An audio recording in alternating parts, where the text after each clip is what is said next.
Hello everyone, my name is Annie Ying.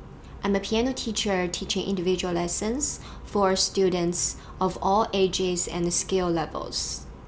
My teaching philosophy is to provide students with a strong foundation and the essential tools that they need to develop a lifelong ability to appreciate and play music.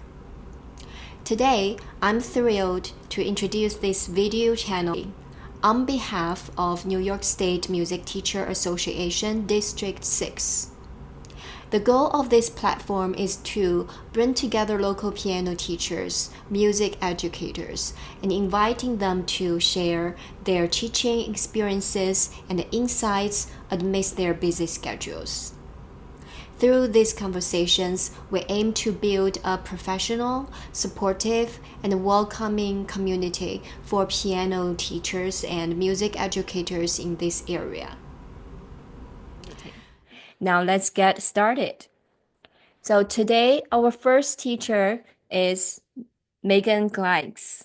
Megan, welcome. Oh, thank you. Please introduce yourself to us. Sure.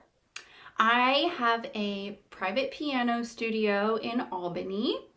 I'm also a church musician where I'm the music director. I have a choir and I play piano and organ.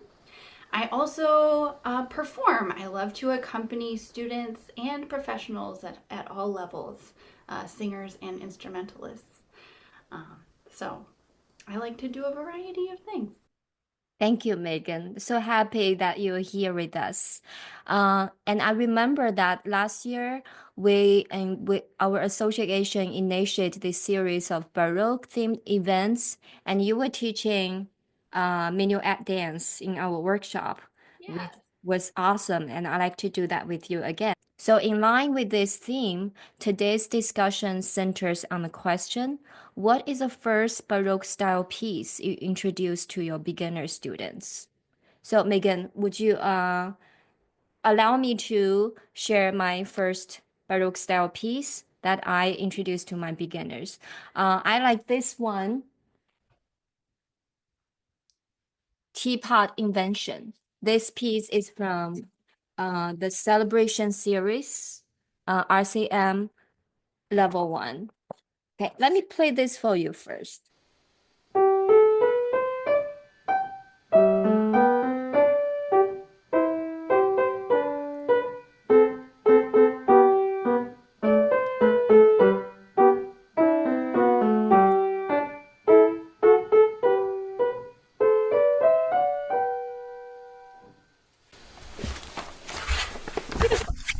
Yes, it's very cute. So the reason I like this piece is the tune that all familiar to younger students. It's a nursery rhyme, I'm Later Teapot, and it's written by composer Andrew Markel, and it's written in two voices. You can tell from the texture here. And this is a very good piece for the younger students to start understanding what is contrapuntal and two voices texture here. The way I teach them, usually I like to have them separate hands, and then they will realize, oh, the left hand is playing the same tune, and just two measures later. And sometimes I ask them to sing one hand and play another hand. When you play right hand, you sing left hand. And sometimes I like to do duet with them. So this is a very good first piece for them to understanding this Baroque style. Even it's for the music, it's not really Baroque content, but it it's very fun to study to teach this with my students. Okay, now let us hear about your ideas. Etude is one of the pieces I like to start with. It is from the Romantic period by Ferdinand Bayer, Opus 101, number 60. One of the things that I like about it is it has an imitative entrance.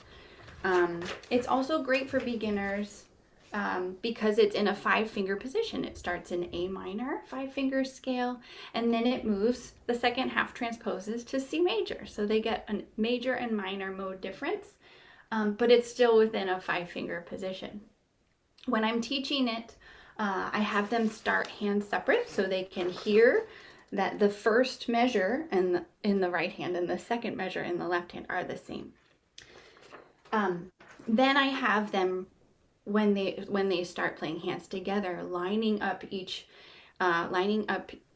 beat, hands together. I have them notice where the hands move in parallel motion and where they move in contrary motion, in slow motion, as they begin to learn this piece. It's a little longer, so I will only play the first 4 measures, and I'll play the A minor and then move to C major.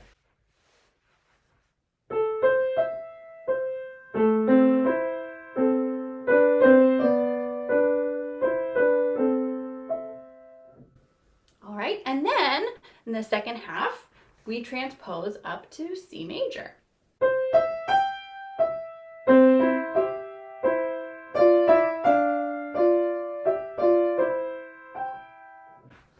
So all within a 5-finger scale, but we get to hear that imitation, that counterpoint.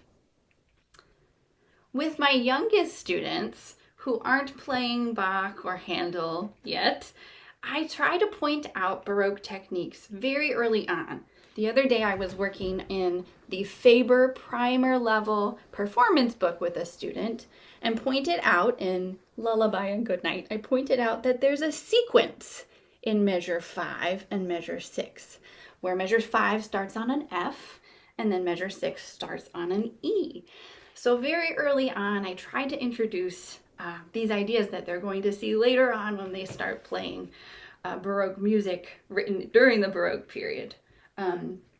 Another thing that I like to point out with students of all levels, even starting in the primer level books, whenever, especially when they're playing a dance, and a dance that's in binary form, when there's an A section with a repeat and a B section with a repeat, like these minuets from the Anna Magdalena Bach notebook, I try to point out how important Baroque dance music was, and that binary form we see in so many Baroque dances, so much of our Baroque keyboard music that we play. Yeah, wonderful, Megan. That reminds me that the dance lesson you taught us in our workshop. So maybe next topic we can do a Baroque dance and we'll invite you back with us again. Great, we can dance the minuet. Yes, sounds great.